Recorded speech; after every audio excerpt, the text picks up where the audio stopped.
আলহামদুলিল্লাহি রাব্বিল আলামিন ওয়াসসালাতু ওয়াসসালামু আলা মুহাম্মাদিন সাইয়্যিদিল মুরসালিন ওয়া আলা আলিহি আজমাইন আম্মা বা'দ। প্রথমেই অসংখ্য শুকরিয়া রাকিবুল ইসলাম ভাই এবং ডেনমার্ক প্রবাসী আমাদের মুসলিম ভাই বোন যারা আজকে যুক্ত হয়েছেন, পাশাপাশি অনলাইন এবং অনলাইনে অন্যান্য দেশ থেকে, বাংলাদেশ থেকে, মালয়েশিয়া থেকে, অন্য জায়গা থেকেও যারা যুক্ত হয়েছেন, সকলের প্রতি শ্রদ্ধা। আমরা আজকে ইনশাআল্লাহ সংক্ষেপে যাকাত কিভাবে হিসাব করতে হয়, কাকে দেয়া যায় এবং মূলত যাকাতের গুরুত্বটা কি, আল কোরআন কারীমে যাকাত সম্পর্কে কি বলা হয়েছে, এই বিষয়গুলো নিয়ে আমরা সংক্ষেপে আলোকপাত করার চেষ্টা করবো ইনশাআল্লাহ। আমি আমার একটা স্লাইড শেয়ার করছি ইনশাআল্লাহ।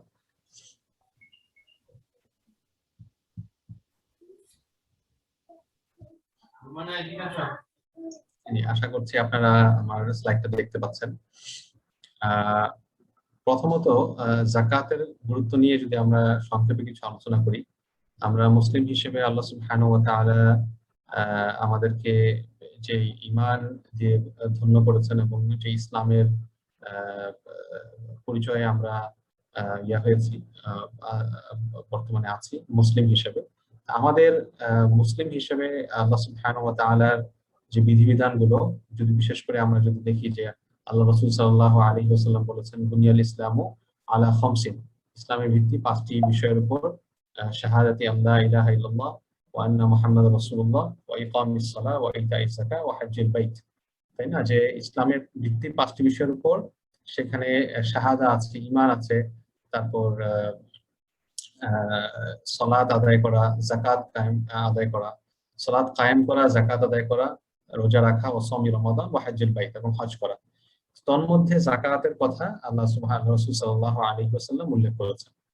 পাশাপাশি আল্লাহ সুবহানাহু ওয়া তাআলা কোরআন কারীমে যদি আমরা তাকাই, তাহলে আমরা দেখব যে অধিকাংশ জায়গায় যেখানে আল্লাহ সুবহানাহু ওয়া তাআলা আকিমুস সালাহ বলেছেন, এটার পাশাপাশি তিনি ওয়া আতুজ যাকাত, যাকাত আদায় করার কথা বলেছেন। অর্থাৎ সালাতের পাশাপাশি তিনি যাকাতকে গুরুত্ব দিয়েছেন, অধিকাংশ আয়াতেই এরকম হয়েছে।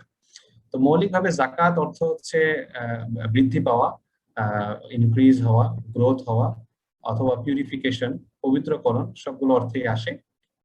এবং মৌলিকভাবে এটা আমাদের উপর বছরে একবার ওয়াজিব হয় পুরো বছরে, এবং শর্ত পূরণ সাপেক্ষে, অর্থাৎ যে কন্ডিশন গুলো আছে, যেগুলো আজকে আমরা সংক্ষেপে আলোচনা করব, সেই শর্তগুলো সাপেক্ষে প্রত্যেক মুসলমানের সম্পদের উপর, সম্পদ থেকে এটা প্রদেয় এবং কাদেরকে দিব সেই ক্যাটাগরি আল্লাহ সুবহানাহু ওয়া তাআলা আমাদেরকে নির্দিষ্ট করে দিয়েছে।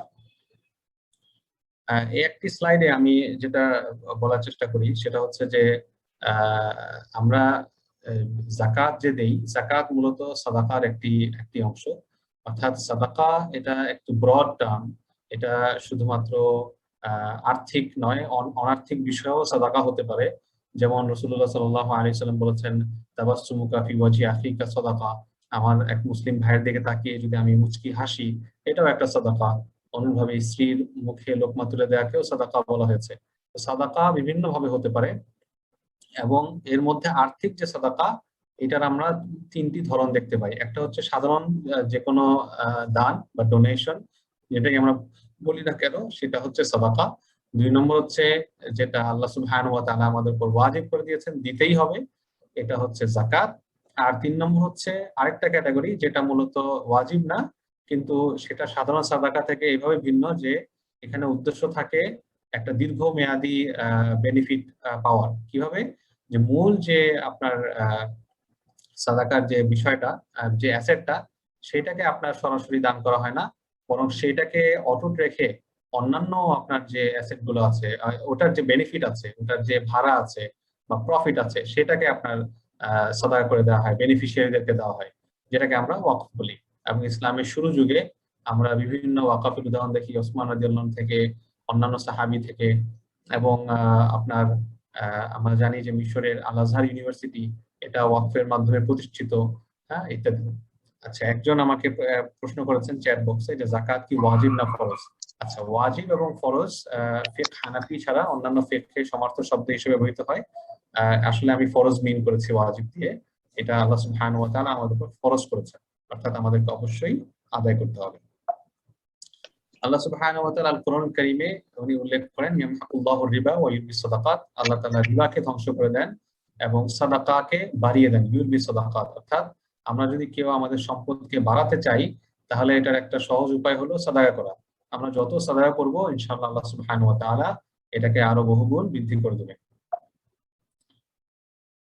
আল কোরআনুল কারীমে যাকাত নিয়ে অনেক আয়াত আছে। কিছু আয়াত এখানে নিয়ে আসা হয়েছে, যেখানে আমরা প্রথম দুটো আয়াতে আমরা দেখি আকিমুস সালাহ ওয়া আতুজ যাকাত ওয়া মা তুকদ্দিমু লিআনফুসিকুম মিন খাইরিন তাজিদুহু ইনদাল্লাহ ইন্নাল্লাহা বিমা তা'মালুনা বাসীর। যে তোমরা সালাত আদায় করো, সালাত কায়েম করো, যাকাত আদায় করো, এবং তোমরা যে উত্তম কাজ নিজেদের জন্য আগে আগে পাঠিয়ে দিবে। ওয়া মা তুকদ্দিমু মানে যা তোমরা এখন পাঠিয়ে দিবে, অর্থাৎ মূলত জান্নাতের জন্য আগে থেকে তোমরা যেই কালেকশনটা করবে, তাজিদুহু ইনদাল্লাহ, সেটা আল্লাহর কাছে তোমরা পাবে, সেটার বিনিময় পাবে, রিওয়ার্ড পাবে। এবং আল্লাহ সুবহানাহু ওয়া তাআলা তোমরা যা করছো তা তিনি অবশ্যই দেখছেন। বিমা তা'মালুনা বাসীর। এরপরের আয়াতও একই, ওয়া আকিমুস সালাহ ওয়া আতুজ যাকাত ওয়া আতিউর রাসূলা লাআল্লাকুম তুরহামুন। এরপরের আয়াতে আল্লাহ সুবহানাহু ওয়া তাআলা মুমিনদের উল্লেখ করতে গিয়ে ওয়া মুকিমিনাস সালাহ, যারা সালাত আদায় করে, যারা মুতুনাজ যাকাত, যাকাত আদায় করে, যারা ঈমান আনে আল্লাহর প্রতি এবং আখিরাতের প্রতি, এটা উল্লেখ করেছেন। এবং শেষ আয়াতে যদি আমরা দেখি, খুয মিন আমওয়ালিহিম সাদাকাতান তুতাহহিরুহুম ওয়া তুযাক্কিহিম বিহা ওয়া সাল্লি আলাইহিম, যেটা আল্লাহ তাআলা রাসূল সাল্লাল্লাহু আলাইহি ওয়াসাল্লামকে বলছেন যে আপনি তাদের সম্পদ থেকে সাদাকা গ্রহণ করুন, যার দ্বারা আপনি তাদেরকে পবিত্র করবেন এবং পরিশোধিত করবেন। অথবা এই সাদাকা তাদেরকে পবিত্র করবে এবং পরিশোধিত করবে, দুই অর্থেই হতে পারে। এখানে আল্লাহ রাসূল সাল্লাল্লাহু আলাইহি ওয়াসাল্লামকে সাদাকার কথা বলা হয়েছে, তা গ্রহণ করতে, এবং এখানে সাদাকার একটা ফিচার বলা হয়েছে যে সাদাকা মূলত আমাদেরকে পবিত্র করে দেয়, আমাদেরকে অথবা আমাদের সম্পদগুলোকে পবিত্র করে, দুইটা অর্থই আমরা বলতে পারি। ওকে, তো এখন জাকাতের ব্যাপারে ইন্টারেস্টিংলি আল কোরআন কারীমে অনেকগুলো আয়াতে আল্লাহ সুবহানাহু ওয়া তাআলা জাকাতকে বিভিন্ন মুমিনদের বা ভালো মানুষদের বৈশিষ্ট্য হিসেবে উল্লেখ করেছেন।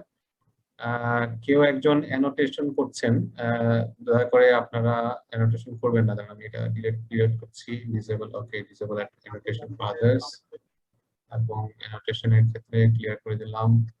ওকে, ফাইন, আশা করি এখন আর কেউ করতে পারবেন না। ঠিক আছে, এখন এই এই এই স্লাইডে আমরা যেটা দেখছি সেটা হচ্ছে যে আল কোরআন কারীমে আল্লাহ সুবহানাহু ওয়া তাআলা পুণ্যশালীদের পরিচয় দিতে গিয়ে যাকাতের কথা উল্লেখ করেছেন, যারা যাকাত দেয়। অনুরূপভাবে আপনার মুমিনের বন্ধু হিসেবে যারা যারা তাদেরকে সালাত যাকাতের কথা উল্লেখ করেছেন। সৎকর্মপরায়ণদের বৈশিষ্ট্য হিসেবে যাকাতের কথা উল্লেখ করেছেন। মসজিদ আবাদকারীদের পরিচয় হিসেবে যাকাতের কথা উল্লেখ করেছেন। কোরআন মাজিদ কাদের জন্য হিদায়াত ও সুসংবাদদাতা, সেখানেও আল্লাহ তাআলা যাকাতের কথা উল্লেখ করেছেন। মোট কথা আল্লাহ সুবহানাহু ওয়া তাআলা বিভিন্ন জায়গায় বিভিন্ন ভালো মানুষদের, ভালো বান্দাদের পরিচয় দিতে গিয়ে সালাতের পাশাপাশি যারা যাকাত আদায় করে তাদের কথাও উল্লেখ করেছেন। এখন একটা আয়াত আমরা এখানে আনা হয় নাই, সেটা হচ্ছে যে যাকাত যারা আদায় করে না তাদের ব্যাপারে কি, সেটাও আল্লাহ কোরআন কারীমে বলেছেন, ওয়াল্লাযীনা ইয়াকনিজুনা আয-যাহাবা ওয়াল ফিদ্দাতা ওয়া লা ইউনফিকুনাহা ফি সাবিলিল্লাহ ফাবাশশিরহুম বিআযাবিন আলীম। আপনার স্বর্ণ রূপা জমা করে, ওয়ালা ইউনফিকুনাহা ফি সাবিলিল্লাহ, আল্লাহর পথে যারা খরচ করে না, যেটার মধ্যে মুফাসসিরিন কিরাম যাকাতের কথা উল্লেখ করেছেন, অবশ্যম্ভাবী যেই খরচটা, যেটা যাকাত, তাদেরকে আল্লাহ তাআলা কি বলছেন, ফাবাশশিরহুম বিআযাবিন আলীম, তাদেরকে আপনি কষ্টদায়ক শাস্তির সুসংবাদ দিন। শাস্তির আবার সুসংবাদ হয় কি হবে, মানে এটা কিছুটা ব্যঙ্গাত্মক, কিছুটা তির্যক ভাবে আমাদেরকে বলা হয়েছে। এবং সেই কষ্টদায়ক শাস্তি কি, তারপরে আয়াতে এটা উল্লেখ করা হয়েছে, যেদিন তাদের এই এই এই এই অ্যাসেট গুলাকে, এই যেগুলো তারা জমা করেছে স্বর্ণরূপা, এগুলোকে পুড়িয়ে তাদের ললাটে, তাদের পৃষ্ঠদেশে আপনার ছেক দেওয়া হবে এবং বলা হবে হাদা মা কানাসতুম লিআনফুসিকুম ফাযুকু মা কুনতুম তাকনিজুন, এই যে এগুলোই তুমি জমা করেছিলে, আজকে সেগুলোর স্বাদ তুমি আস্বাদন করো, সেগুলোর স্বাদ তুমি গ্রহণ করো। আচ্ছা, এখন আমরা যাকাতের পুরো পয়েন্ট চলে যাই। আমি যেহেতু আমাদের সময় সংক্ষিপ্ত, আমি যেটা করব, আমি অনেক লম্বা লেকচারকে খুব কম্প্যাক্ট আকারে আপনাদের সামনে প্রেজেন্ট করার চেষ্টা করব। আশা করি আপনারা একটু ফোকাস করে দেখবেন ইনশাআল্লাহ। এরপর যে কোশ্চেনগুলো অ্যারাইজ হবে আমরা সেগুলো ইনশাআল্লাহ আনসার দেব। প্রথমে হচ্ছে যে যাকাত খরচ। আমরা যেমন ট্যাক্সেশন সিস্টেম আমরা জানি, ট্যাক্সেশনের যে ক্যালকুলেশন, যাকাতের যে ক্যালকুলেশন কিছুটা মিলবে, কারণ যাকাতও এক ধরনের ট্যাক্স, কিন্তু এই ট্যাক্সটা ইবাদত। আর অন্য যে ট্যাক্স আমরা গভর্নমেন্টকে দেই, এটা আপনার গভর্নমেন্ট তার এক্সপেন্ডিচার মিট করার জন্য, তার সোর্স অফ ইনকাম ঠিক রাখার জন্য সে এগুলো চার্জ করে, সেটাতে আমরা আসলে অ্যাডিশনাল কোনো সওয়াব পাই না। কিন্তু যাকাত এটা শুধুমাত্র অব্লিগেশন না, এটার মাধ্যমে আমরা সওয়াব পাবো, না দিলে শাস্তি হবে, এবং একই সঙ্গে আল্লাহ সুবহানাহু ওয়া তাআলা যারা যাকাত দেয় তাদের সম্পদ বৃদ্ধি করবেন, এই কথা আল্লাহ তাআলা কোরআন কারীমে বলেছেন। তো যাই হোক, এখন যাকাত কার উপর ফরজ হয়? প্রথমত হচ্ছে যাদের কাছে কয়েকটা ক্যাটাগরির সম্পদ আছে, সেই সম্পদে যাওয়ার আগে আমরা প্রথম ফরজ হওয়ার যে শর্ত সেটা হচ্ছে নেসাব। নেসাবের কথা একটু সংক্ষেপে আলোচনা করি। নেসাব হচ্ছে একটা মিনিমাম বেঞ্চমার্ক, একটা মিনিমাম অ্যামাউন্ট অফ অ্যাসেট। আপনারা যারা ট্যাক্স দেন আপনারা জানেন যে ট্যাক্সের ক্ষেত্রেও মিনিমামে কত স্যালারি হলে ট্যাক্স আসবে, মিনিমাম কত তার সেভিংস আসলে ট্যাক্স আসবে, একটা মিনিমাম অ্যামাউন্ট থাকে। যাকাতেও ঠিক তাই। এখন এই মিনিমাম অ্যামাউন্টটাকে স্বর্ণ এবং রূপা দিয়ে এক্সপ্রেস করা হয়েছে। স্বর্ণর হিসাবে সেটা 7.5 ভরি বা 87.5 গ্রাম হয়, এবং রূপার হিসেবে সেটা 52.5 ভরি বা 612 গ্রামের বেশি হয়।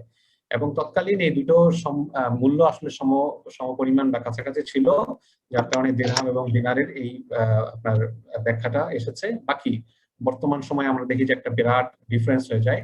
তো অনেকেই আমাদেরকে প্রশ্ন করে যে আমরা কোনটা দিয়ে নিসাব হিসাব করবো। এখানে উত্তর হচ্ছে আমাদের ওলামায়ে কেরাম যেটা বলেন সেটা হচ্ছে যে যেহেতু এখানে দুইটাই আপনার মাঝে একটা বিরাট ফারাক হয়ে গিয়েছে, তা আমাদেরকে যে কোনো একটা তো গ্রহণ করতে হবে। তো সেক্ষেত্রে আমরা যেটাকে গ্রহণ করলে গরিবদের বেশি লাভ হয়। এখন আজকে হয়তো স্বর্ণের দাম বেশি, হয়তো কখনো আল্লাহ ভালো জানেন হয়তো রূপার দাম হতে পারে, বেড়ে যেতে পারে। সেক্ষেত্রে আমরা যেটা কম সেটাকে ধরবো যেন বেশি মানুষের উপর জাকাত আসে। তো এই কথাটা যেমন একদিক থেকে ঠিক আছে, আবার অন্য দিক থেকে কখনো যদি এমন সিনারিও আমাদের সামনে আসে যে কোনো এক ব্যক্তি যার কোনো অ্যাডিশনাল আর্নিং নেই, তার অল্প কিছু সঞ্চয় আছে এবং সেটা রূপার নিসাবে আপনার হয়ে যায়, সেক্ষেত্রে এবং সে জাকাত তার পক্ষে দেওয়া মানে অলমোস্ট ইম্পসিবল, সেক্ষেত্রে তার ক্ষেত্রে যেহেতু আপনার বেনিফিশিয়াল হচ্ছে সে জাকাত না দেয়া, সেক্ষেত্রে এক্সেপশনালি আবার আমাদের স্কলারগণ তাকে হয়তো বলবেন যে তুমি তোমার জাকাত দেওয়া লাগবে না। তো এটা ডিফার করবে মেন টু মেন, কিন্তু আদারওয়াইজ আমরা মৌলিকভাবে চেষ্টা করব যাদের মিনিমাম নেশাবটা হয় তারা জাকাত দেবে। কিন্তু বললেই এর অর্থ এই না যে আজকে আমার এমন অ্যাকাউন্টে এই পরিমাণ টাকা আসলো আর আমি কালকেই আমার উপর জাকাত ওয়াজিব। বরং শরিয়া আমাদেরকে যেটা দেখবে সেটা হচ্ছে যে এই অ্যামাউন্টটাকে আমার কাছে স্টেবল কিনা। স্টেবল কিনা এর অর্থ হলো যে এই মিনিমাম অ্যাসেটটা কি আমার কাছে হঠাৎ করে আসছে, হঠাৎ করে চলে যাবে বিষয়টা এমন না, অ্যাটলিস্ট এটা আগামী বছর প্রথম যেদিন আমি মালিক হলাম তারপর 1 বছর আমি 1 বছর পরে 1 চন্দ্র বছর পরে 360 দিন পরে যখন হিসাব করব তখন আমি দেখছি যে ওই পরিমাণ টাকাটা আমার কাছে আছে। যদি ওই সময় আমার এই মিনিমাম অ্যামাউন্টটা থাকে তখন আমরা ধরবো যে শরিয়া তাকে মিনিমাম সচ্ছল মনে করবে, যে ব্যক্তি নিজে চলার পাশাপাশি অন্যকেও সহযোগিতা করতে পারে, শরিয়া এটা মনে করবে। ফলে তখন তার উপর যাকাত ওয়াজিব হবে। এখন অনেকে আমাদেরকে প্রশ্ন করেন যে বছরের মাঝখানে অনেক সময় সম্পদের বৃদ্ধি হয়, সম্পদ কমে, আমরা কি কি করব? আমরা কি সেখানে প্রত্যেকটা সম্পদকে আলাদা আলাদা ভাবে হিসাব করব, না আমরা সেগুলোকে ইগনোর করব? এই ধরনের প্রশ্ন আমাদের কাছে আসে। তো যাকাত সহজভাবে হিসাব করার জন্য স্কলারদের একটা মেজরিটি যেটা বলেন সেটা হচ্ছে যে মাঝখানে যে উঠানামাটা হচ্ছে সেটাকে আমরা ইগনোর করব। আমরা দেখব যে ওই যাকাত হিসাবের তারিখে ওই মিনিমাম অ্যামাউন্টটা আমার স্টিল আছে কিনা। যদি থাকে বাস আমরা তখন যাকাত পে করবো আমাদের যাকাত প্রপারলি হিসাব করার পর। এটা অলরেডি আমি আলোচনা করেছি যে এখানে মূলত দেখা উদ্দেশ্য হচ্ছে যে মালিকানাটা কি স্থিতিশীল কিনা, স্টেবল কিনা, এটা হচ্ছে দেখা উদ্দেশ্য। আমার অ্যাসেটের কবে আমি মালিক হলাম এটা আসলে শরিয়ার দেখা উদ্দেশ্য না।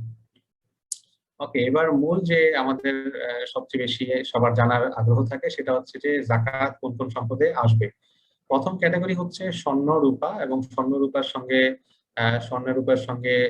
রূপার প্রতিনিধিত্বকারী আধুনিক যে বিভিন্ন মুদ্রা, যেমন আপনার টাকা পয়সা, আহ, বিভিন্ন ধরনের কারেন্সি, ক্রিপ্টোকারেন্সি, বিটকয়েন, ইথেরিয়াম, তারপর আপনার ইথার, অন্য অন্য যে কোনো ক্রিপ্টোকারেন্সি গুলো, তারপর ব্যাংকে জমানো বিভিন্ন টাকা, কারেন্ট অ্যাকাউন্ট, সেভিংস অ্যাকাউন্ট কিংবা ফিক্সড ডিপোজিটে, মোট কথা যেগুলো সহজে তরল করা যায় এবং যেগুলো মুদ্রার পর্যায়ে, এই সকল টাকাই আপনার যাকাতযোগ্য সম্পদ।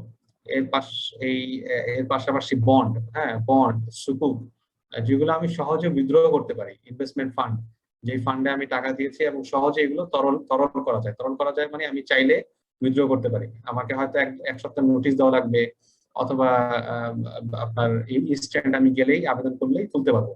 এই সকল টাকাকে আমরা জাকাত যোগ্য বলে মনে করবো, অর্থাৎ এগুলোর উপর জাকাত আসবে এগুলোর কারেন্ট ভ্যালুর উপর। তার মানে যেমন আমি ধরেন আজকে আমার আমার আমার জাকাত হিসেবের তারিখ ধরেন রমজানের 1 তারিখ। হ্যাঁ, আমি রমজানের 1 তারিখে যখন হিসাব করলাম দেখলাম যে আমার ফিক্সড ডিপোজিট আছে এত টাকা, ওই দিনের হিসেবে। হ্যাঁ, আমি একটা ব্যাংক থেকে স্টেটমেন্ট নিবো, অনলাইনে আই আই ব্যাংকিং এর স্টেটমেন্ট পাওয়া যায়, অথবা ব্যাংকে ম্যানুয়ালি আমরা গেলেও সেখান থেকে স্টেটমেন্ট নিতে পারবো। সেই দিনের যে ব্যালেন্সটা আছে সেটাকে আমরা জাকাতের জন্য হিসেব করবো। স্বর্ণ রূপার ক্ষেত্রে আরেকটা বিষয় বলতে ভুলে গেছি, সেটা হচ্ছে কিছু কিছু ফেক মনে করেন যে স্বর্ণ রূপার যে অলংকার যেগুলো ব্যবহার্য সেগুলোর উপর জাকাত আসবে না, কারণ এগুলোর মধ্যে জাকাত ওয়াজিব হওয়ার যে সকল সম্পদে আসে এর মধ্যে একটা শর্ত হচ্ছে মিল্কে নামি হওয়া। নামি মানে সেটা গ্রোথ অ্যাসেট হওয়া, অর্থাৎ সেটা বর্ধনশীল, এটার মূল্য বাড়ে। তো ওনারা মনে করেন যে যেটা ব্যবহারে সেটার মূল্য বাড়ে না, কারণ সেটা ব্যবহার করা হবে। কিন্তু বাকি আমরা মেজরিটি একটা স্কলারদের বক্তব্য দেখি যে সেটা হচ্ছে যে স্বর্ণ এবং রূপাকে আল্লাহ সুবহানাহু ওয়া তাআলা সৃষ্টিগতভাবে মুদ্রার অবস্থান দিয়ে তৈরি করেছেন, এবং এই জন্য স্বর্ণ রূপা যদিও ব্যবহার্য হয়, স্টিল এটাকে আমি যদি আরেকটা স্বর্ণ দিয়ে আদান প্রদান করতে চাই, কম বেশিতে যদি বিনিময় করি, তাহলে সেটা রিবা হয়ে যায়, সুদ হয়ে যায়, বাকিতে বিক্রি করলে রিবা হয়ে যায়। কাজেই ওইখানে যেমন মুদ্রার সকল বিষয়ে প্রযোজ্য হবে, জাকাতের ক্ষেত্রেও তাই। আমরা এটাকে মুদ্রার মতো মনে করেই আমরা জাকাত হিসাব করব। আচ্ছা, এবার 2 নম্বর যে সম্পদ সেটা হচ্ছে জাকাত ব্যবসার সম্পদ। ব্যবসার সম্পদে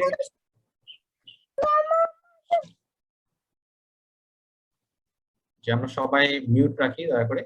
ব্যবসার সম্পদের ডেফিনেশনটা হচ্ছে যেই সম্পদটাকে কেনা হয়েছে বিক্রয় করার নিয়ত।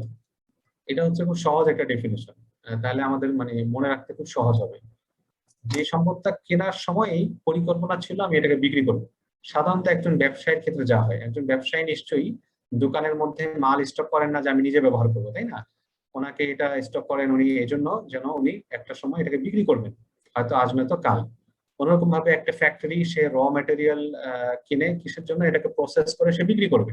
মোট কথা বিক্রয়ের নিয়তে যে জিনিসগুলো কেনা হয় এটা হচ্ছে ব্যবসার সম্পদ। এখন আমি যদি এটাকে না কিনি, আমি কারোর কাছ থেকে গিফট পেয়েছি, তাহলে এটাকে আমি ব্যবসার সম্পদ ধরবো না যতক্ষণ না এটাকে বিক্রি করা হচ্ছে।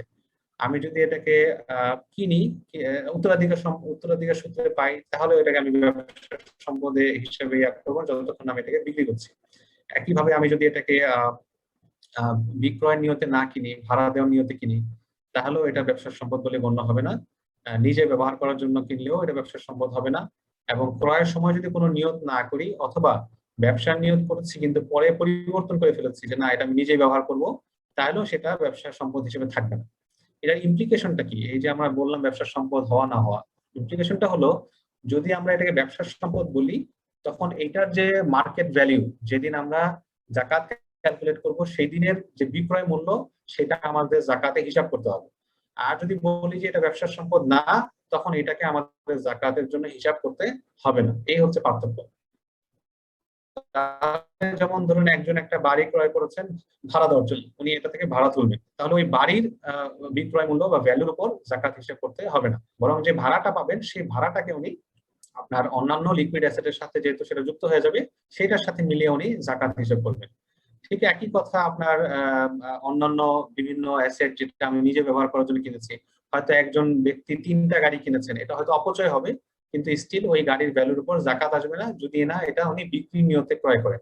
নিজে ব্যবহার করার জন্য যদি কিনেন, অথবা রেন্টে কারের জন্য গাড়ি কিনেছেন, পাঠাতে দেওয়ার জন্য মোটরসাইকেল কিনেছেন, এইগুলোতে যেহেতু উনি ভাড়া দেওয়ার জন্য ক্রয় করেছেন, বিক্রয় করার জন্য না, এই জন্য ওই মূল অ্যাসেটের উপর জাকাত আসবে না, বরং জাকাত আসবে এটা থেকে যে ভাড়া আসছে, রেভিনিউ আসছে সেটার উপর। ওকে, কাজেই এর ভিত্তিতে জমি, প্রপার্টি, প্লট বা ফ্ল্যাট যেগুলো ব্যবহারের জন্য ক্রয় করা হয়েছে সেগুলো আপনার জাকাত আসবে না। যেগুলো বিক্রয় করার জন্য ক্রয় করা হয়েছে, যেমন সাধারণত রিয়েল এস্টেট কোম্পানি, অ্যাপার্টমেন্টের যে বিভিন্ন কোম্পানিগুলো, তাদের অ্যাসেটের উপর জাকাত আসবে। অনুরূপভাবে শেয়ার বা স্টকের ক্ষেত্রে যদি আমরা দেখি, শেয়ার বা স্টক 2 ধরনের কেনা যায়। একটা হচ্ছে যে আমি শেয়ার কিনেছি এটার কোম্পানির পার্টনার হয়ে যাওয়ার জন্য, এবং আলটিমেটলি এটার যে ডিভিডেন্ড ইস্যু হবে সেই ডিভিডেন্ড পাওয়ার জন্য। এটা হচ্ছে একটা। সেক্ষেত্রে আপনার আমরা যেই যেই অ্যাসেটের ক্ষেত্রে জাকাতের কথা বললাম, ওই অ্যাসেট গুলো কি অনুপাতে আছে সেগুলো আমরা দেখবো, আমি পরে আরেকটু এটা নিয়ে আলোচনা করবো ইনশাল্লাহ। আর যদি আমরা স্টক কিনি হচ্ছে এটাকে বিক্রি করার জন্য, স্টক মার্কেট থেকে আজকে স্টক কিনেছি যে আমি আগামী কয়েকদিন পরে এটার দামটা একটু বাড়লে বিক্রি করে দেবো, সেক্ষেত্রে আমরা যেদিন জাকাত ক্যালকুলেট করব সেই দিনের স্টক এক্সচেঞ্জে যে প্রাইস আছে সেই প্রাইসটাকে আমরা জাকাত হিসাবের জন্য গণ্য করব। আচ্ছা, এখানে একটা বিষয় বলি, যেহেতু আমরা বিক্রয় নিয়তে বিক্রয় করাটাকে ব্যবসার সম্পদ বললাম, কাজেই আপনার ফ্যাক্টরির তৈরি কাঁচামাল যদি হয়, তৈরিকৃত পণ্য হয়, তৈরি প্রক্রিয়াধীন পণ্য হয়, সেগুলোকে জাকাতের জন্য হিসাব করতে হবে। কিন্তু কোম্পানির যদি কোনো ফিক্সড অ্যাসেট থাকে, গাড়ি, ফ্ল্যাট, ফিক্সড মেশিনারিজ থাকে, ধরেন একটা হসপিটাল, তার বিভিন্ন আপনার মেশিনারিজ আছে, ল্যাবরেটরি ইকুইপমেন্ট আছে, এক্সরে মেশিন, তার বিভিন্ন আপনার মেশিন আছে, এগুলোতে আপনার জাকাত, এগুলোর মূল্যের উপর জাকাত হিসাব করতে হবে। এখন এই যে আমরা বললাম ফ্যাক্টরির কাঁচামাল, তৈরিকৃত পণ্য বা তৈরি প্রক্রিয়াধীন পণ্য বা ইনভেন্টরি, এটার উপর জাকাত হিসাব করা, এটা কিভাবে করব? এটা কয়েকভাবে হতে পারে। আমরা এটার যে আমাদের কম্পিউটারের সফটওয়্যারে যে আমরা ইনভেন্টরি মূল্য এন্ট্রি করে রাখা, যেটা দিয়ে ক্রয় করেছি এটাও আমরা হিসাব করতে পারি, যেটা দিয়ে বিক্রয় করব সেটাও হিসাব করতে পারি, অথবা একটা অ্যাভারেজ পুরো স্টকের একটা অ্যাভারেজ মূল্য সেটাকেও আমরা হিসাব করতে পারি। কিন্তু এটাকে আমাদের জাকাতের জন্য হিসাব করতে হবে, এটাই হচ্ছে মূল কথা।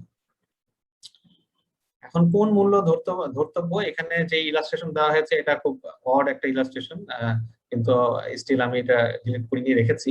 কিন্তু ইলাস্ট্রেশন মানে মূল বক্তব্য যেটা, সেটা হচ্ছে আপনার আমরা যখন একটা অ্যাসেটের উপর জাকাত দিব, বলবো যে হ্যাঁ এই অ্যাসেটটার উপর জাকাত, এটার মূলত ভ্যালুয়েশন, ভ্যালুটা ধর্তব্য, মূল্যটা ধর্তব্য। আর যে কোনো অ্যাসেটের কোনটাকে আমরা ওই অ্যাসেটের মূল্য বলি, যেই দামে যেই মূল্যে ওই অ্যাসেটটাকে এই মুহূর্তে বিক্রি করা যায়। কাজে আমরা বিক্রয় মূল্যই হচ্ছে এখানে মূল বিষয়, আপনার ধর্তব্য। ক্রয় মূল্যটা এখানে আসলে মৌলিকভাবে ধর্তব্য না। ওকে, এবার আমরা জাকাতের সাথে ঋণের কিছু সম্পর্ক নিয়ে আলোচনা করি। তো মৌলিকভাবে দেখুন, খুব সহজ। জাকাত দুই ধরনের সম্পদের উপর মৌলিকভাবে আসে। আর এরপরে ফসলের জাকাত কিন্তু আমরা আলোচনায় আজকে নিয়ে আসি নাই, যেহেতু আমাদের খুব কম ভাই মূলত ফার্মিং এর সাথে যুক্ত। আবার আপনার পশুর উপর জাকাত আছে, সেগুলো আমরা আজকে আলোচনায় নিয়ে আসি নাই। কিন্তু এর বাইরে আমাদের যে অন্যান্য অ্যাসেট, আমাদের সাধারণত একটা বৃহৎ অংশের মানুষের যে অ্যাসেট, সেটার সাথে সম্পৃক্ত যেই জাকাতের বিষয়গুলো, সেগুলো কিন্তু অলমোস্ট অধিকাংশই চলে এসেছে। আমরা হয়তো প্রশ্ন যখন থাকবে তখন আমরা ইনশাল্লাহ আরো বিস্তারিত আলোচনা করবো। আচ্ছা, এখানে একটা একটা আলোচনা আমার বাদ হয়ে গেছে, আমি বলেছিলাম পরে করব, কিন্তু দেখা যাচ্ছে স্লাইড নেই, তো এটা আমি একটু আলোচনা করি। তো আচ্ছা, এখানে ছিল আসলে যে কোম্পানিতে বিনিয়োগ করে যদি মুনাফার জন্য ক্রয় করে, তাহলে সেক্ষেত্রে কোম্পানির জাকাতযোগ্য সম্পদের অনুপাতে জাকাত হিসাব করতে হবে। এটার ব্যাখ্যাটা কি? ধরেন আমি একটা কোম্পানিতে বিনিয়োগ করেছি এবং বিনিয়োগ করার বিনিময়ে উদাহরণস্বরূপ আমি 10% শেয়ারের মালিক হয়েছি। এখন আমরা দেখব ওই কোম্পানিতে জাকাতযোগ্য সম্পদের পরিমাণ কি। ধরেন আমরা দেখলাম যে ওই কোম্পানিতে ক্যাশ আছে 1 লক্ষ টাকা, তারপর বিক্রয়ের জন্য অ্যাসেট আছে 5 লক্ষ টাকার। এভাবে করতে করতে আমরা দেখলাম যে সেখানে 10 লক্ষ টাকার আপনার জাকাতযোগ্য সম্পদ আছে। তাহলে সেই 10 লক্ষ টাকার 10%, যিনি এই ব্যক্তি মালিক, উনি এই 10 লক্ষ টাকার 10% তথা 1 লক্ষ টাকাকে ওনার অন্যান্য জাকাতযোগ্য সম্পদের সাথে যোগ করবেন। এরপরে টোটাল জাকাতেবল সম্পদের মাত্র 2.5% আমাদেরকে জাকাত দিতে হবে। ওকে, আমরা পরের স্লাইডে যাই। হ্যাঁ, ঋণের সাথে জাকাতের যে সম্পর্ক, কিছু ঋণ আছে আমাদের কাছে মানুষ পাবে, কিছু ঋণ আমরা মানুষের কাছে পাবো, কিছু আমাদের লায়াবিলিটি, কিছু আমাদের রিসিভেবল। যেই জিনিসগুলো আমাদের লায়াবিলিটি, অর্থাৎ আমাদের কাছ থেকে মানুষ পাবে, ব্যাংক পাবে বা অন্য কোনো প্রতিষ্ঠান পাবে, সেখানে আমাদের দেখতে হবে প্রথমত এই ঋণটা কি একবারে পরিশোধ করার, না এটা কিস্তিতে পরিশোধ করার। যদি একবারে পরিশোধ করার মতো হয়, তাহলে এটাকে আমরা পুরাটা জাকাতের হিসাব থেকে বাদ দেব। এখানে শরিয়ার লজিকটা হচ্ছে যে আমি এই এই এই ব্যক্তির যে ঋণের অংশটুকু আমি ঋণটা নিয়েছি, সেখান থেকে যদি আমি 2.5% বাদ দেই, অর্থাৎ আমি পুরোটা আমি আমি পুরো টাকাটাকে বাদ না দেই, তাহলে যেটা হবে যে যখন এই ব্যক্তি হঠাৎ করে আমার কাছ থেকে টাকা চাবে, আমি পুরো টাকাটা তাকে দিতে পারবো না। কাজেই এই টাকাটা যেন টোটালি ইনট্যাক্ট থাকে, এই জন্য শরিয়া আমাকে নির্দেশ দিচ্ছে যেন আমি এটাকে পুরোপুরি আলাদা রাখি। আর যেই টাকাটা আমার কিস্তিতে নেয়া, যেই ঋণটা আমার কিস্তিতে নেয়া, ব্যাংকের কাছ থেকে কিস্তিতে নেয়া অথবা অন্য কারো কাছ থেকে যে আমি আস্তে আস্তে পরিশোধ করব, সেক্ষেত্রে কেবলমাত্র আগামী 1 চন্দ্র বছরে যে ঋণগুলো আমার পরিশোধ করতে হবে, সেটাকেই মূলত আমি জাকাত থেকে বাদ দিব। আপনার বাকি পুরো আপনার কয়েক বছরের কিস্তি, ধরেন মর্গেজ লোন নিয়ে বাড়ি বাড়ি বাড়ি করা হচ্ছে, অথবা বিভিন্ন রকম লোন নেওয়া হয়েছে, সেই লোন সবগুলো আমরা বাদ দিব না, শুধু আগামী 1 বছরে যেগুলো পরিশোধ হবো সেগুলোকে বাদ দিব। এখানে আরেকটা বিষয়, সেটা হচ্ছে প্রয়োজন অতিরিক্ত ফিক্সড অ্যাসেট যদি আমরা ক্রয় করার জন্য ঋণ গ্রহণ করি, যেমন একজনের অলরেডি একটা বাড়ি আছে, তাহলে সে এখন আরেকটা বাড়ি করছে, ওই বাড়ির জন্য সে লোন নিয়েছে, এটা প্রয়োজন অতিরিক্ত একটা ফিক্সড অ্যাসেট। সেক্ষেত্রে আমরা এটাকে জাকাতের হিসাব থেকে বাদ দেবো না। কেন? কারণ এই ধরনের সম্পদকে মানে আপনার কোনো কারণে যদি লিকুইডেট করা হয়, স্টিল আমি সমস্যায় পড়বো না। ধরেন ঋণ দাতা সে ঋণটা চাচ্ছে এবং আমি তাকে আমার অন্য অ্যাসেট থেকে দিতে পারছি, তখন প্রয়োজনে আমার এই অ্যাসেট যদি লিকুইডেটও করা লাগে তাহলেও কিন্তু আমি সমস্যায় পড়ছি না, কারণ আমার বাড়ি আরেকটা আছে। তো এই ধরনের আমাদের প্রয়োজনীয় অতিরিক্ত যে ফিক্সড অ্যাসেট, সেটার জন্য যদি আমরা ঋণ গ্রহণ করে থাকি, ওই ঋণটা আমরা আমাদের জাকাতের হিসাব থেকে বাদ দেব। আর আমরা যেই ঋণটা আমাদের কাছ থেকে আমরা মানুষের কাছ থেকে পাবো, এখানে আপনার মূলত মাসালাটা হচ্ছে যে যখন ঋণ আমার হাতে আসবে তখন আমাকে আগের বছরের জাকাত গুলো দিতে হবে। এবং সেই জন্যই ওলামায়ে কেরাম বলেন যে আমি প্রতি বছরই ওই ঋণগুলোকে আমার টাকায় আছে ধরে নিয়ে আমি যেন জাকাত পে করে যাই, নতুবা আসলে আমাকে পুরো একসাথে দিতে হবে। তবে এখানে মাসলা আছে যে যদি ঋণটা এমন হয় যে যাকে আমি দিয়েছি সে এই ঋণটার ব্যাপারে স্বীকার করে না, কোনো ডকুমেন্ট নেই, এবং এটা পাওয়ারও কোনো সুযোগ নেই, সেক্ষেত্রে আমরা এই এই এই ঋণটাকে যখন আমি পাবো তখনই কেবল জাকাত দিব। কিন্তু এছাড়া যদি অন্যরকম হয় তাহলে সেক্ষেত্রে আমি প্রতি বছর দিয়ে গেলে ভালো, আর যদি না দেই তাহলে যখন পাবো তখন আগের বছরগুলোরও জাকাত দিয়ে যেতে হবে। ওকে। এখানে আপনার ঋণ নিয়ে আরো কিছু কথা আছে, কিন্তু আমি মোটামুটি আসলে সারমর্ম আপনাদেরকে বলে দিয়েছি, যে আমি আর সেখানে যাবো না। ওকে, এবার আসি তাহলে মোটামুটি আমরা জাকাতের একটা হিসাবের পদ্ধতি পেয়ে গেলাম। তাহলে সবগুলোকে আমি কি করব, ধরেন এক্সেল শিটে অথবা কোনো ডকুমেন্টে অথবা আমার হাতে কলমে কাগজে আমি সবগুলো অ্যাসেটের একটা ভ্যালু বের করবো। ধরেন কারো কাছে যদি শুধু স্বর্ণ থাকে তাহলে তো তার জন্য সহজ। যদি শুধু স্বর্ণ থাকে তাহলে সে শুধু স্বর্ণ দিয়ে স্বর্ণের 2.5% জাকাত দিয়ে দিবে। কারো যদি শুধু রূপা থাকে তাহলে রূপার 2.5% সে জাকাত দিয়ে দিবে, অবশ্যই নেসাব যদি হয়। কিন্তু কারো যদি মিক্সড অ্যাসেট থাকে, যেখানে তার আপনার মেলানো অ্যাসেট, কিছু স্বর্ণ কিছু রূপা কিছু টাকা পয়সা, সেক্ষেত্রে আমরা তাকে জাকাতটা যখন দিব, সরি, সেক্ষেত্রে আমরা যখন হিসাব করব তখন হিসাবের সুবিধার্থে আমাদের একটা কমন কারেন্সিতে নিয়ে আসা উচিত। টাকায় হোক, ইউএস ডলারে হোক, বা আপনাদের ডেনমার্কের কারেন্সিতে হোক, যে কারেন্সিতে হোক না কেন, একটা কমন কারেন্সিতে এটা মূল্যটা নিয়ে আসা উচিত। তাহলে গোল্ড যদি থাকে তাহলে গোল্ডটাকে আমরা ওই কারেন্সিতে এটার মূল্য কত হয়, কত ভরি, কত গ্রাম, টোটাল মূল্য কত, সিলভার যদি হয় সেক্ষেত্রে সেরকম। এরপর ব্যাংকে যে ক্যাশ গুলো আছে সেগুলো সবগুলোকে একটা কমন কারেন্সিতে যখন আমরা নিয়ে আসবো, সেখান থেকে আমরা আমাদের যে প্রদেয় ঋণ, যেটা নগদে এবং আগামী 1 বছরের কিস্তিতে পরিশোধ করতে হবে, সেটাকে আমরা বাদ দিয়ে দিব। বাদ দিয়ে দিলে আমরা তখন আমাদের টোটাল জাকাতেবল অ্যাসেট বা টোটাল জাকাত বেস, দুটাই বলে, মোট জাকাতযোগ্য সম্পদ আমরা আমরা পাবো। মোট জাকাতযোগ্য সম্পদ পাওয়ার পরে সেটার মাত্র 2.5% আমাদেরকে জাকাত দিতে হবে। বাকি 97.5%ই আমরা কিন্তু হালাল ভাবে আমাদের লিমিটের মধ্যে ভোগ করতে পারি। আল্লাহ সুবহানাহু ওয়া তাআলা সেখানে আমাদেরকে বাধ্যবাধকতা দেননি, তবে বিভিন্ন রেসপন্সিবিলিটি অবশ্যই দিয়েছেন। আমাদের পিতামাতা, আমাদের সন্তান, আমাদের স্ত্রী, আমাদের পাড়া প্রতিবেশী, আমাদের আত্মীয় স্বজন, বিভিন্ন জনকে আমাদের প্রতি আমাদের রেসপন্সিবিলিটি আছে। জাকাতের বাইরেও তারা যদি সমস্যায় থাকেন তাদের পাশে অবশ্যই আমাদের দাঁড়াতে হবে। বিশেষ করে এই করোনা কালে এটা তো অনেক অনেক অনেক বেশি গুরুত্বপূর্ণ। কিন্তু এমনিতে এটা আমাদের উপরে অব্লিগেশন না। অব্লিগেশন হচ্ছে মৌলিকভাবে এই মাত্র 2.5%।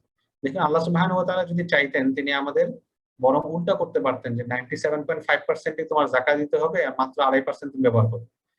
হ্যাঁ, আপনারা হয়তো অনেকে জানেন, ইরানের যারা শিয়া তারা যে হুমুসকে জাকাত অর্থে ব্যবহার করে। হুমুস হচ্ছে আপনার যুদ্ধলব্ধ সম্পদ থেকে আরো বিভিন্ন জায়গা থেকে আহ, আপনার 5/1 ভাগ দেওয়ার একটা নির্দেশ এসেছে। তারা এটাকে ব্যাখ্যা করে জাকাত হিসেবে। এবং আমি একজন শিয়া ওনার কাছ থেকে শুনেছি, উনি বলেছেন যে ওনারা এই জন্য 20% জাকাত দেন। এটা খুব ইন্টারেস্টিং লেগেছে আমার কাছে বিষয়টা, যদিও আমাদের মৌলিকভাবে আমাদের উপর অব্লিগেশন হচ্ছে 2.5%। তো যেটা বলার উদ্দেশ্য সেটা হচ্ছে যে আমাদের এই 2.5%-এর বেশিও কিন্তু আল্লাহ সুবহানাহু ওয়া তাআলা যাকাত দিতে বলতে পারতেন, কিন্তু আমাদের যেহেতু মাত্র 2.5% দিয়েছেন, বাকি বাকি বাকি 97.5%ই আমরা ভোগ করতে পারছি হালাল ভাবে। আমাদের উচিত এটুকুতে অন্তত কোনো প্রকার হেলামি না করা এবং এটাকে প্রপারলি হিসাব করে প্রপার খাতে টাইমলি ম্যানারে দিয়ে দেওয়া। এখানে ট্যাক্স নিয়ে অনেকে আমাদেরকে প্রশ্ন করেন, এই জন্য এই স্লাইডে ট্যাক্স এর বিষয়টা আসছে, যে ট্যাক্স কি জাকাত হিসেবে কাউন্ট হবে কিনা। অবশ্যই না, কারণ ট্যাক্স, এটা আগেও বলেছি, ট্যাক্স একটা ডিফারেন্ট বিষয়, আর জাকাত হচ্ছে একটা সুনির্দিষ্ট ইবাদত। এটা সুনির্দিষ্ট মেথোডোলজি আছে, সুনির্দিষ্ট ক্যালকুলেশন মেথড আছে, কোথায় দিব সেটা আছে। যে ট্যাক্স হিসেবে জাকাত কাটানো যাবে না। তবে কিছু কিছু দেশে, যেমন মালয়েশিয়ায়, আসলে কিছু দেশ বললাম, কিন্তু অন্য কোন কোন দেশ আছে এটা আমার ওভাবে জানা নেই। মালয়েশিয়াটা জানি। এখানে যারা আপনার চাকরিজীবী, তারা চাইলে আপনার জাকাতের সাথে তারা জাকাতে সাবস্ক্রাইব করতে পারেন। এর অর্থ হলো প্রতি মাসে ওনার স্যালারি থেকে একটা অ্যামাউন্ট জাকাতে চলে যাবে। এরপর বছর শেষে ওনার টোটাল স্যালারির উপর যে ট্যাক্স হিসাব করা হবে, দেখা হবে ধরেন টোটাল ওনার ট্যাক্স আসলো 10,000 রিঙ্গিট। ওখান থেকে দেখা গেল যে উনি অলরেডি 8,000 রিঙ্গিট জাকাত হিসেবে দিয়ে দিয়েছেন। তাহলে ওনাকে জাস্ট বাকি 2,000 রিঙ্গিট ওনাকে ট্যাক্স হিসেবে দিতে হবে। এটা একটা চমৎকার ফিচার, এবং এই ফিচারের কারণে মালয়েশিয়ায় প্রচুর জাকাত আপনার আদায় করা হয়। এবং মালয়েশিয়ার বিভিন্ন জাকাত বডি, বিশেষ করে সেলাঙ্গোর জাকাত বডি অত্যন্ত ধনী। অর্থাৎ অনেক সময় দেখা যায় যে তারা জাকাতের প্রকৃত খাত ওইভাবে পান না। অবশ্যই এখানে আরো কিছু ঘটনা আছে যে মালয়েশিয়ায় এক স্টেট থেকে আরেক স্টেটে জাকাত ট্রান্সফার করা যায় না। এজন্য যদিও এক স্টেটে অনেক জাকাত, আরেক স্টেট হয়তো গরিব, কিন্তু ওরা জাকাত সেখানে ট্রান্সফার করতে পারেন না আইনগত বাধ্যবাধকতার কারণে। যাই হোক, সুদের ব্যাপারটা, সুদ এবং যে কোনো হারাম টাকা, এটাকে জাকাত দিলে পিউরিফাই হয়ে যাবে বিষয়টা এমন না। এটা কালো টাকা সাদা করার মতো কিছু নেই, বরং এটাকে আমাদের 100%ই সাদা করে দিতে হবে।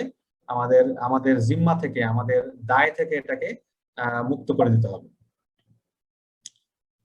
আচ্ছা, এখানে কিছু স্লাইড ছিল। জি জি জি, বলুন বলুন, কিছু বলতে চাচ্ছিলেন কেউ? আচ্ছা, আমরা এবার দ্বিতীয় টপিকে চলে যাই। আমার এরপরে আমি ইনশাল্লাহ শেষের দিকে প্রশ্ন নিব। এই এই টপিকটা সংক্ষেপে করবো ইনশাল্লাহ, যেহেতু এই টপিকটা সম্পর্কে অনেকেরই কম বেশি ধারণা আছে। এরপর আমরা প্রশ্ন উত্তর যাবো ইনশাল্লাহ। জাকাত আমরা কাকে দিতে পারি? তো ঠিক যেমন জাকাত কোন কোন সম্পদে আসে এটার সুনির্দিষ্ট মেথড শরিয়া বর্ণনা করেছে, ঠিক তেমনি জাকাত কাকে দিতে পারবো এটার উপরও শরিয়া সুনির্দিষ্ট খাত আমাদেরকে বলেছে। সূরা তাওবার 60 নম্বর আয়াতে আমরা দেখি আল্লাহ সুবহানাহু ওয়া তাআলা 8টি খাত উল্লেখ করেছেন। এর মধ্যে প্রথম দুটি খাত হচ্ছে ফকির এবং মিসকিন। এবং ফকির এবং মিসকিনের ব্যাখ্যা হচ্ছে, আমরা সবাই একটু মাইক্রোফোনটা মিউট রাখি। জি। ফকির এবং মিসকিনের ব্যাখ্যা হচ্ছে এমন কোন ব্যক্তি যার কাছে কোনো সম্পত্তি নাই। সাধারণত মিসকিন বলতে আমরা তাকে বুঝাই। আর ফকির হচ্ছে যার কিছু সম্পদ আছে, কিন্তু স্টিল সে তার নেশাব পরিমাণ সম্পদ যদি বাদ দেওয়া হয়, তাহলে মানে সরি, তার প্রয়োজনীয় সম্পদ যদি বাদ দেওয়া হয় তাহলে নেশাবের চেয়ে কম হয়। মানে এক কথায় সে স্টিল অভাবী। তার কিছু সম্পদ আছে, কিন্তু সে তার প্রয়োজনীয় নেসেসিটি, অভাবকে সে মেটাতে পারছে না। এই ফকির এবং মিসকিনের এই যে ডেফিনেশন বললাম, এটা উল্টোটাও অনেক সময় ব্যবহার হয়। অর্থাৎ ফকিরের যে ডেফিনেশন সেটা মিসকিনের ক্ষেত্রে বলা হয়, মিসকিনের ডেফিনেশন ফকিরের ক্ষেত্রে বলা হয়। তবে মূল বিষয়টা হলো যে আইদার যার কিছুই নাই অথবা আছে, কিন্তু সে তার নেসেসিটি পূরণ করতে পারছে না, তার প্রয়োজনীয় সম্পদ বাদ দিলে নেশাবের চেয়ে কম হয়ে যায়, তাকে আমরা মূলত জাকাত দিতে পারি। এর বাহিরে আরো কিছু খাত আপনার শরিয়া বলেছে। একটা হচ্ছে আমিলিন আলাইহা, যারা জাকাত উসুলের কাজে নিয়োজিত। আপনার মূলত বাইতুল মালের পক্ষ থেকে বিভিন্ন ব্যক্তিকে জাকাত উসুলের দায়িত্ব দেওয়া হতো। তাদের আলাদা কোনো ফিক্সড স্যালারি ছিল না। এই জাকাতের একটা খাত হিসেবে তাদের কাছে একটা পোর্শন তাদেরকে দেওয়া হতো। এটা একটা খাত ইসলাম উল্লেখ করেছে আল কোরআন। ওয়াল মুআল্লাফাতি কুলুবুহুম, ইসলামের প্রতি আকৃষ্ট করার জন্য কাউকে জাকাত দেয়া। তবে বর্তমান সময়ে এটা উলামায়ে কেরামের মেজরিটি মনে করেন যে অমুসলিমদের জন্য এটা প্রযোজ্য হবে না, কারণ ইসলাম অলরেডি পৃথিবীর বিভিন্ন জায়গায় ছড়িয়ে গিয়েছে। ইসলামে ঢোকার জন্য যথেষ্ট উপায় উপকরণ মানুষের সামনে আছে।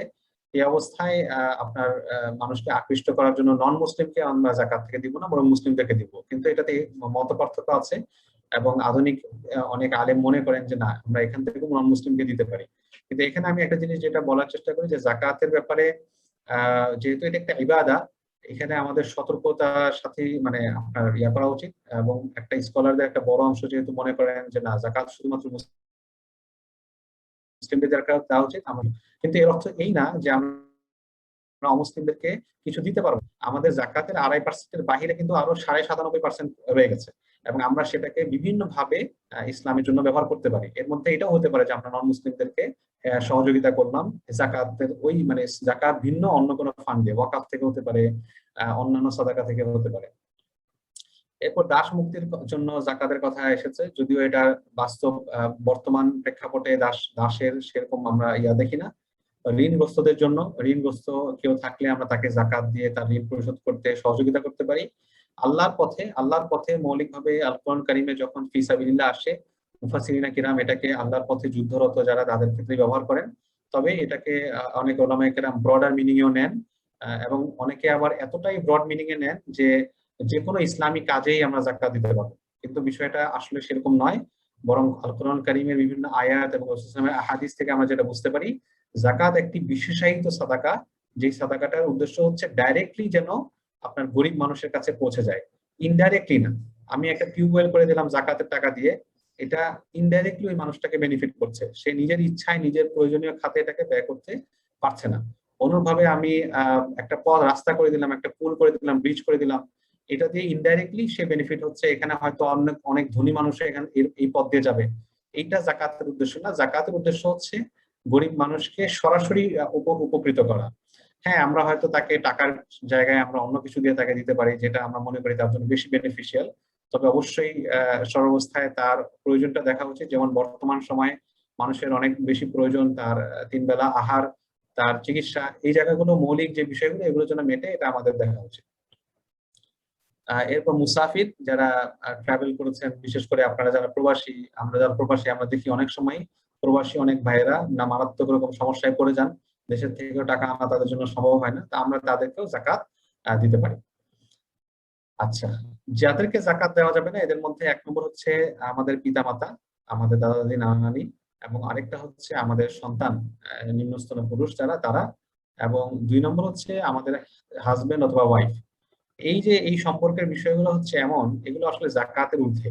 অর্থাৎ পিতামাতা যদি অসচ্ছল হন, তাহলে সন্তান হিসেবে আমি যদি সচ্ছল হই, আমার উপর তাদেরকে নাফাকা দেওয়া এমনি ওয়াজিব, তাদেরকে খরচ দেওয়াটা আমার উপর এমনি ওয়াজিব। ঠিক একইভাবে আমি পিতামাতা হিসেবে যদি খুব সচ্ছল হই, ধনী হই, আর আমার সন্তান অনেক কষ্ট করছে, তাহলে সেক্ষেত্রে আমার তাকে হেল্প করা আমার উপর দায়িত্ব। হাজবেন্ড ওয়াইফের ক্ষেত্রেও তাই, কারণ হাজবেন্ডের উপর তো এমনি স্ত্রীর নাফাকা দেওয়া উচিত, জাকাত থেকে কেন সে দিবে? এমনিতেই তার উপর স্ত্রীর নাফাকা দেওয়া উচিত। আবার স্ত্রী যদি দেখে যে সে অনেক ওয়েলদি কিন্তু হাজবেন্ড অনেক কষ্ট করছে, তাহলে স্ত্রীরও উচিত হাজবেন্ডকে সহযোগিতা করা। তো সেটা জাকাতের ফান্ড থেকে না, জাকাতের বাইরে অন্য জায়গা থেকে সে দিবে। অনুরূপভাবে যারা ধনী, ধনী বলতে যার প্রয়োজন অতিরিক্ত সম্পদ বাদ দিলে সেটা নেশাব পরিমাণ সম্পদ হয়ে যায়, এই ব্যক্তিকে সুনির্দিষ্টভাবে ধনী বলা হয়েছে। কিন্তু এর অর্থ এই না যে আমরা জনে জনে গিয়ে তাদেরকে জিজ্ঞাসা করবো যে ভাই আপনার সম্পদের পুরো স্টেটমেন্ট দেন, তারপর আমরা বুঝবো, এটা না। আমরা বাহ্যিকভাবে যদি কারো ক্ষেত্রে অভাব লক্ষণ করি এবং লক্ষ্য করি, এবং আমাদের কাছে দৃঢ়ভাবে মনে হয় যে এই লোক আসলে জাকাত গ্রহণের যোগ্য, মারাত্মক অভাবে আছে, আমরা তাকে জাকাত দিতে পারি। জাস্ট এটা আমাদেরকে খেয়াল রাখতে হবে যেন ধনীর কাছে জাকাত না যায়, যে অলরেডি সচ্ছল তার কাছে যেন জাকাত না যায়। কারণ জাকাতটা আমি আবারও বলছি, এটা একটা বিশেষায়িত সাদাকা, যেটা স্পেশাল একটা সাদাকা, যেটা উদ্দেশ্য হচ্ছে ডাইরেক্টলি গরিবের কাছে যাওয়া। আমরা কিন্তু সাদাকা ছাড়া ধনীর জন্য, জাকাত ছাড়া ধনীর জন্য সাধারণ সাদাকা করতে পারি, ধনীকেও সাদাকা করা যেতে পারে। সাদাকা মানে চ্যারিটি, যে কোনো চ্যারিটি আমরা একজন ধনী মানুষকে দিতে পারি, অথবা ইভেন ওয়াকফের ক্ষেত্রেও আমরা কোনো গ্রুপ অফ পিপল অথবা ফ্যামিলি অথবা ইভেন যারা ধনী তাদের জন্য ওয়াকফ বলে যেতে পারে যে বেনিফিশিয়ারি তারা। কিন্তু জাকাতের জন্য এটা না, জাকাতের খাত এটা না। অমুসলিমের কথা উল্লেখ করলাম, যেটা মুআল্লাফাতে কুলুবের ক্ষেত্রে আমি বলেছি যে আধুনিক অনেক স্কলার এটাতে দ্বিমত করেছেন এবং ওনারা অমুসলিমকেও এখান থেকে দিতে বলেছেন। কিন্তু আমরা মনে করি যে আপনার মুআল্লাফাতে কুলুবের আন্ডারে আমরা বরং মুসলিম যারা তাদেরকে দিতে পারি, যেন তারা ইসলামের ব্যাপারে তাদের আরো শক্তিশালী হয়। বা আমাদের অনেক মুসলিম গরিব আছেন যারা নামে মুসলিম, কিন্তু বিভিন্ন কারণে তারা ইসলামের উপর তাদের স্ট্যান্ডটা শক্তিশালী হয়নি, তাদেরকে আমরা দিতে পারি। কিন্তু অমুসলিমদেরকে দিতে চাইলে আমরা জাকাতের বাইরে গিয়ে অন্য জায়গা থেকে দিই।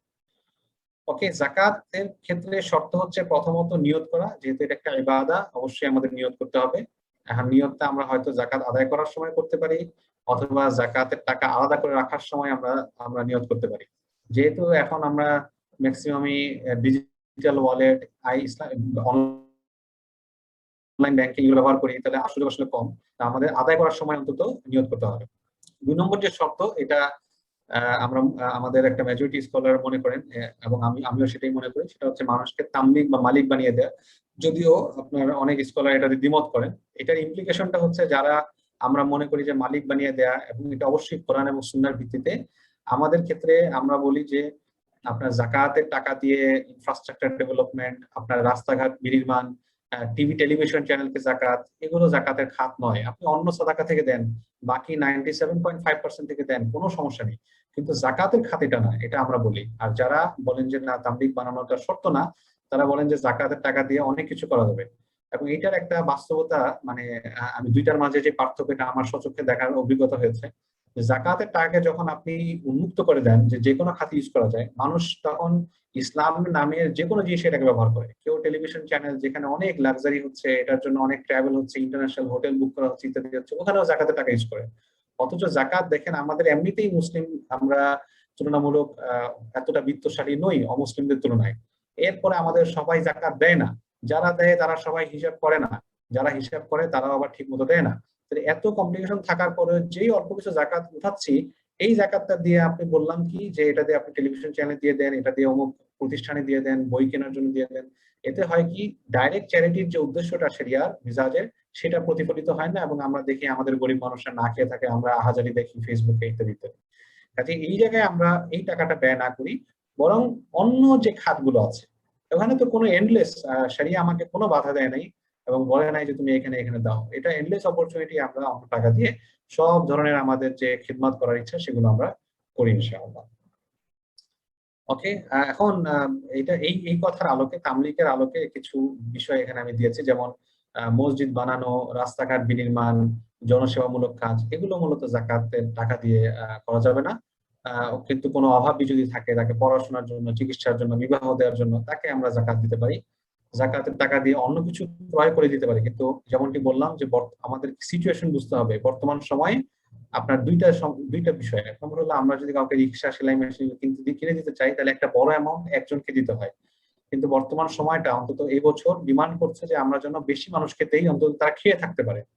কাজেই আমরা চেষ্টা করব সরাসরি তাদেরকে হয়তো খাবার কিনে দেওয়া, অথবা তাদেরকে টাকা পয়সা নগদ দেওয়া, যেন তারা তাদের একদম মৌলিক যে চাহিদা সেটা তারা মেনটেন করতে পারে। এরপর ইনশাল্লাহ পরিস্থিতি উন্নত হলে তখন আমরা তাদেরকে আবার স্বাবলম্বী বিভিন্ন জিনিস দিতে পারি। কিন্তু এনিওয়ে, কেউ যদি এগুলো দিয়ে জাকাত দেয়, স্টিল জাকাত হয়ে যাবে, কারণ যেহেতু তাদেরকে মালিক বানা দেওয়া হচ্ছে, এটা কোনো সমস্যা হবে না। আহ মাদ্রাসা ও এতিমখানায় জাকাত দেয়া, এটা আমাদের দেশে বহুল প্রচলিত একটি বিষয়। এটা আমি আমার আলোচনায় রাখি এই বিষয়টা, যেহেতু এটা একটা প্রাসঙ্গিক বিষয়। আমরা এই ধরনের যে শিক্ষা শুধু মাদ্রাসা এবং এতিমখানা না, বরং ইসলামী শিক্ষা হয় যে কোনো প্রতিষ্ঠান, এই ধরনের ক্ষেত্রেও আমাদের উচিত তাদেরকে জাকাত দিয়ে সহযোগিতা করা। কিন্তু কিভাবে করব? মূলত এই ধরনের প্রতিষ্ঠানকে অ্যাসিস্ট করার দরকার ছিল ওয়াকাফ দিয়ে, যেমন আমি আল আজহার ইউনিভার্সিটির কথা বললাম। এবং ইসলামের শুরু যুগে মূলত ওয়াকাফ দিয়ে শিক্ষা প্রতিষ্ঠান হয়েছে, চিকিৎসালয় হয়েছে, রাস্তাঘাট হয়েছে, পুল হয়েছে, এমনকি মেহমানখানা, মুসাফিরখানা, যেগুলো বর্তমানে আমরা হোটেল বলি, টাকা দিয়ে থাকতে হয়। সে সময় কাফেলা দূর দূরান্তে যাওয়ার জন্য তাদের মেহমানখানার প্রয়োজন হতো, পথে মুসাফিরদের পানি খাওয়ার প্রয়োজন হতো। এই জিনিসগুলো ওয়াকাফ দিয়ে হয়েছে। এখন ওয়াকাফের অনুপস্থিতিতে আমাদের এই ধরনের এডুকেশন সিস্টেমকে টিকিয়ে রাখা কঠিন হয়ে গেছে। তো আপনারা জানেন যে আমাদের দেশে বিভিন্ন মাদ্রাসা, এতিমখানা আছে যারা হয়তো গভর্নমেন্টের কোনো ফান্ড পান না বা সুনির্দিষ্ট যারা ফান্ড পান না। সেক্ষেত্রে আমরা যদি তাদেরকে দেই, যেহেতু তারা ইনস্টিটিউশন, সরাসরি দেওয়াটা জাকাত হিসেবে সমস্যা, যেটা আমি একটু আগে আলোচনা করলাম, সেক্ষেত্রে যেটা একটা ওয়ে আমরা তাদেরকে বলে থাকি, পরামর্শ দিয়ে থাকি, সেটা হচ্ছে যে মাদ্রাসাগুলো মূলত যারা তাদের জাকাত গ্রহণ করার হকদার, তাদের পক্ষ থেকে বছরের শুরুতেই ভর্তির সময় একটা ওকালতনামা তারা স্বাক্ষর করে নেবেন, যে আমরা তোমাদের উপর মানে দুইটা জিনিস, এক নম্বর হচ্ছে ওই ওই ছাত্রদের মাদ্রাসার জন্য কিছু ফিস বরাদ্দ থাকবে, যেমন প্রতি মাসে উদাহরণস্বরূপ 2,000 টাকা, 3,000 টাকা ইত্যাদি, যেটা হয়তো তাদের থাকা খাওয়ার জন্য।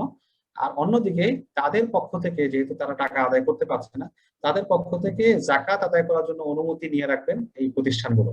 এরপর বছরে যখন রমজান মাস বা অন্য সময় যখন তারা জাকাত তুলতে পারবেন, তারা ওই ছাত্রদের পক্ষ থেকে জাকাত তুলবেন। এবং সেটা জাকাতের আলাদা ফান্ড, ওইটার আলাদা হয়তো ব্যাংক অ্যাকাউন্ট থাকলে সবচেয়ে ভালো, যদি ব্যাংক অ্যাকাউন্ট না থাকে ওটা আলাদা হিসাব হবে, আলাদাভাবে সেটাকে মেনটেন করা হবে, এটার আলাদা রিপোর্ট হবে ইত্যাদি।